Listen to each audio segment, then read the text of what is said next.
तर आज आपल्या द्याने गावातील प्रसिद्ध मंदिर म्हणजे संकटमोचन हनुमान मंदिरात सुंदरकांडचा कार्यक्रम एकदम दणक्यात साजरा करण्यात आला बरं का मंडळी. आता व्हिडिओ ना शेवटपर्यंत बघा. तर नमस्कार मंडळी, मी तुमचा लाडका ब्लॉगर कार्तिक बरं का. आता पुन्हा एकदा आपल्या नवीन ब्लॉग मध्ये तुमचं सहर्ष स्वागत. आपल्याला जायचं होतं 10 वाजता. मग सगळ्यात पहिले आपण पोट पूजा करायला आलतो. वरती आलो तर पाहिलं तर खिचडी गरम खाण्यापेक्षा ना बाशी खिचडी खाण्यात एकदम मजा. त्याच्यात तेल टाकून मस्त खिचडी खाल्ली बरं का. आता नान करते तर आपल्या इकडे यायला लागतो होम थिएटर गेला. आपल्याकडे कधी मध्ये होम थिएटर बी विकायला येतं बरं का. तर मी तर काय घरात 2 होम थिएटर लावून गेले.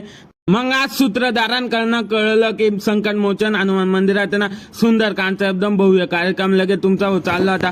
मग लगेच जाता आता महादेवाचे बाहेरून पाया पडले बरं का. 10 वाजता मंदिर बंद राहतं. लगेच मंदिर आल्या आहे ना हनुमंतरायाच्या मस्त पाया पडले. लगेच सगळ्यांना ना सुंदरकांडचं पुस्तक दिलं बरं का. तुम्ही बघू शकता. लगेच थोड्या टायमात कार्यक्रम सुरू झाला बरं का.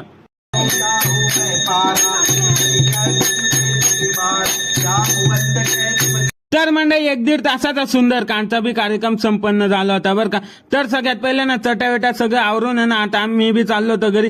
आत्ताचे वाजले होते 12 बरं का. मग लगे एक सूत्रधारला केलं बाय बाय. आता आम्ही बी जातो घरी. तुम्हाला बी गुड नाईट मंडळी. जाता आता फॉलो करा आपले डेली ब्लॉग पात्रा बरं का मंडळी.